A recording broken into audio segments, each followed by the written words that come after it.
Hello, everyone, and welcome. Thank you so much for joining us today. I am really excited for this conversation because we are diving into a topic that is getting a lot of attention right now. And honestly, there's a lot of mixed messaging too. And that topic is skills. You've probably heard terms like skills based hiring, skills based organizations, upskilling, reskilling. It's really everywhere. But what does that actually mean? Or is this just another HR buzzword? Or if something more fundamental is changing in organizations, how should they be thinking about this in regards to talent? And that is exactly what we are here to unpack today. We are calling this session the Scuttlebutt on skills because we want to get beyond the headlines and really talk about what's going on, what's practical, what's proven, and what actually matters for organizations like yours. I'm joined today by someone who brings both deep experience and a very practical lens to this conversation. Marissa Murphy-Becerra is a manager of organizational development with over 20 years of experience across public sector and education.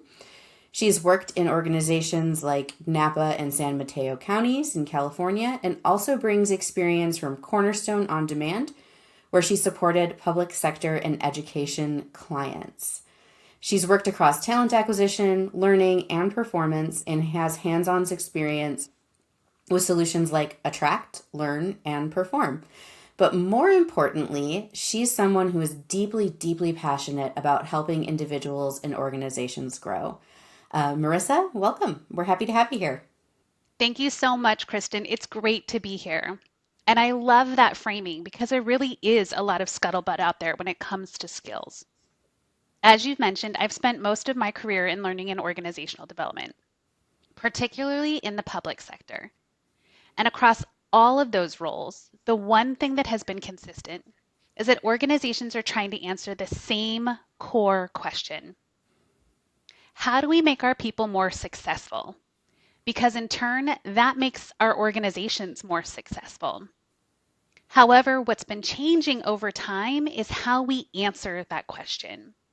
Earlier in my career, there was a lot of heavy focus on roles and titles and credentials.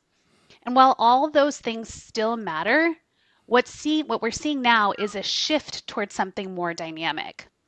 We're starting to ask, what are people actually capable of doing? How do we grow those capabilities over time? And how do we connect people to opportunities in a more meaningful way? And how do we ensure that our workforce has the abilities to work in an effective and efficient manner? And that's where skills come into the conversation. On a personal level, I care about this deeply, not just because of my profession, but as a mom, as a partner, and as someone who believes in lifelong learning. We all want to believe that we're progressing and that we're building something and that we have opportunities. And organizations play a huge role in making that possible for their employees. So I'm excited to dig into this today. Awesome.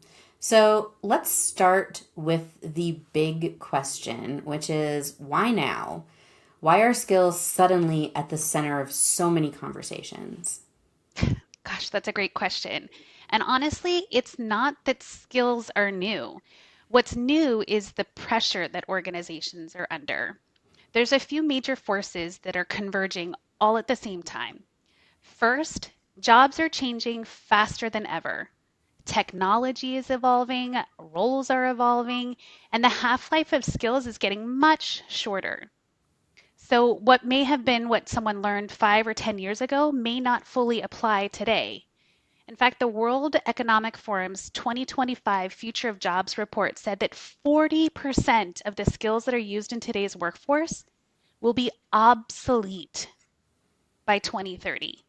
The second factor is that organizations are struggling to find talent, and not just any talent, qualified talent.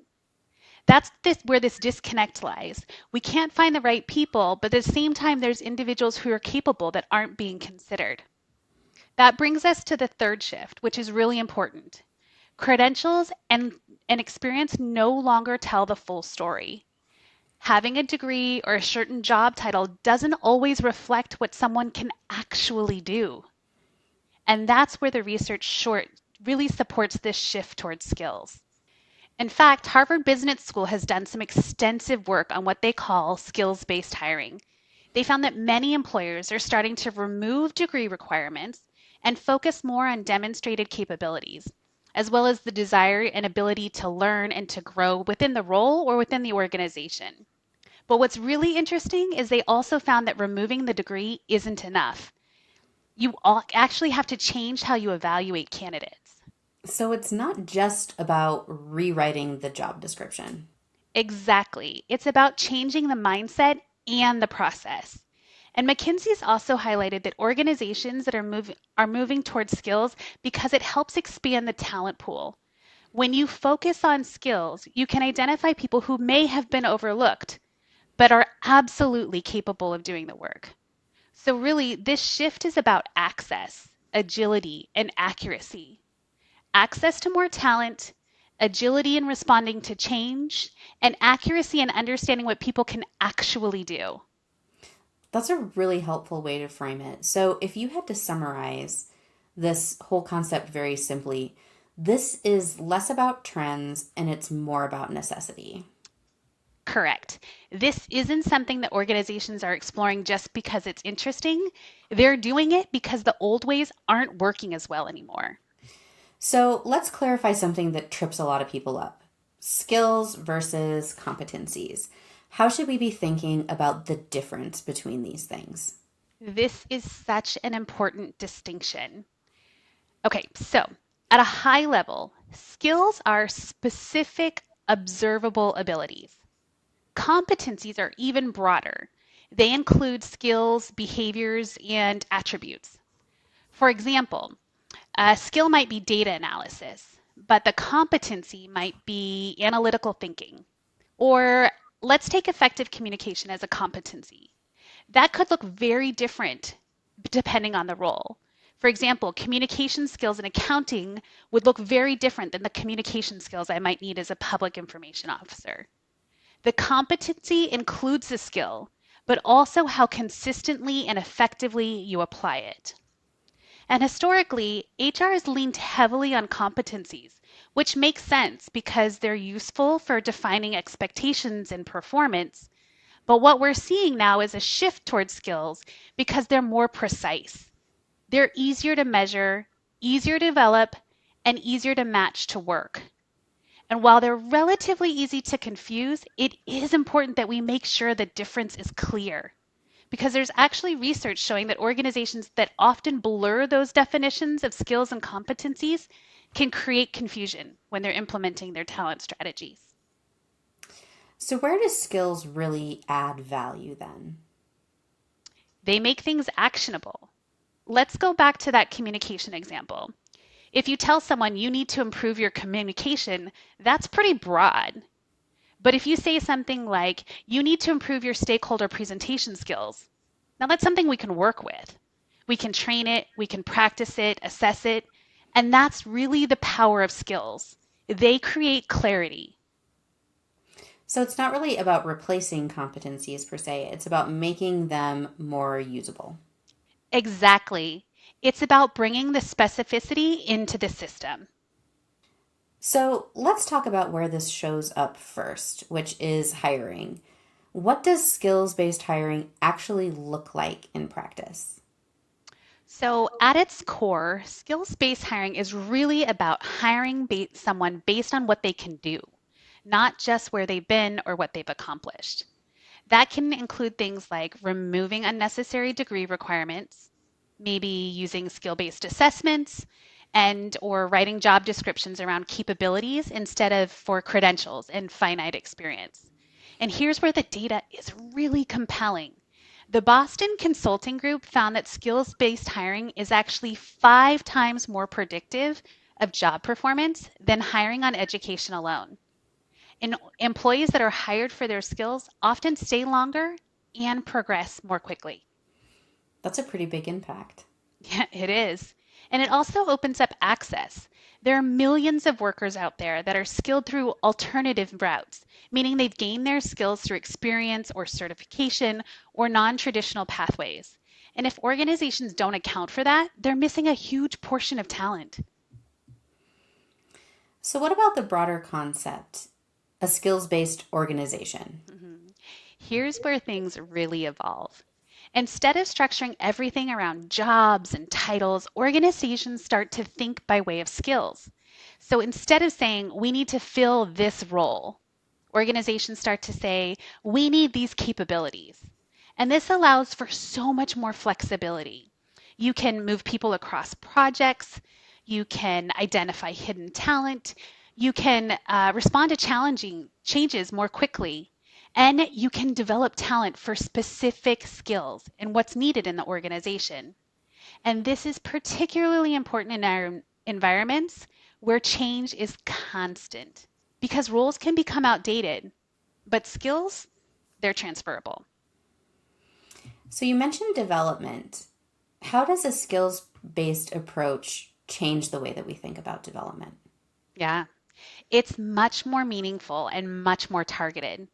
Instead of broad one size fits all training, you can focus on a specific skill gap or multiple gaps. You can say, what skills does this role require? And what skills does this individual have? What are the gaps? And how do I close them? And then really align that learning to closing those gaps. There's also interesting research out there that shows that certain skills, especially in areas like AI, are now commanding higher wages and premiums than degrees in some cases, which tells us that skills are becoming a driver of career growth. And from an employee's perspective, that's really empowering. People can see where they are, where they want to go, and what they need to do to get there. So, this all sounds really great, but what challenges do organizations run into when they're trying to implement these things? A few big ones. The first one and the most common is overcomplicating it. Organizations have been trying to build these massive, perfect skills frameworks right out of the gate. And that not only slows everything down, it's impossible to complete because at the rate that skills are changing, the framework is outdated before it's even finalized. The second is lack of alignment. If hiring is using skills, but learning or performance isn't, then you don't get the full value. And the third thing that organizations are doing is assuming that tools will solve everything. Technology is important, but it's not a strategy. You still need clarity on what you're trying to achieve. And at the end of the day, you still need people. You really do. Um, so, what is one misconception that you see a lot? Hmm. I'm going to go with that this is just a trend. When you look at the data, performance, retention, access to talent, this is a real shift. Organizations that are leaning into skills are seeing measurable results. Excellent. Thank you so much, Marissa. Let's go ahead and wrap this up with a few key takeaways. Absolutely. So, the key takeaways I want to leave everyone with is first, skills are becoming the foundation of how we understand work and talent. Second, this shift is already happening, but the organizations seeing the results are the ones that are being intentional. And third, you don't have to do everything all at once. Start somewhere. Start with hiring or development or internal mobility. Just start. Because at the end of the day, it's about people. It's about helping individuals grow and helping organizations thrive. Awesome. Thank you so much, Marissa. That was an excellent, excellent presentation. And I think that's a perfect note to end on. So now we're going to transition into Q&A. I do have a couple of good questions here in the chat, but as we're going through, feel free, as always, to insert additional questions. We If we don't get to them in the presentation today, we will be following up via email to make sure that you get all of your questions answered. So, Marissa, the first question I have for you is, where should organizations start with a skills based approach? Yeah, that's a great question. A good entry point is picking one area, like hiring or development or internal mobility, and start incorporating skills there. Start small rather than trying to implement this massive skills strategy everywhere all at once. Excellent. The next question I have for you is how do you avoid overcomplicating skills frameworks? It's certainly a temptation. Hmm. A temptation I want to avoid, right? Anything that can be simple, I'll take it. But as I talked about earlier, organizations often stall by trying to build this perfect, all-encompassing framework right out the gate. But what I would encourage you to do is focus on mission critical roles and identify a few priority skills. But keep it flexible and accept that the framework's going to evolve because skills are evolving and needs are changing rapidly. Excellent. And then last question I have here before we wrap up is how do you actually measure skills in a meaningful way? Great question. So, what I would recommend you do is focus on observable, specific abilities and real world applications.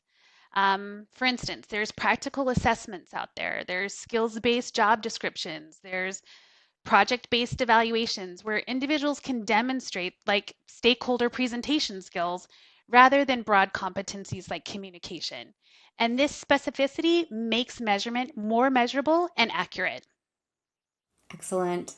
Thank you so much for spending some time today with us, Marissa. And thank you, everybody who joined the webinar this morning. We appreciate you immensely, and we hope that you will come back for our next installment. Thank you, Marissa. Thank you.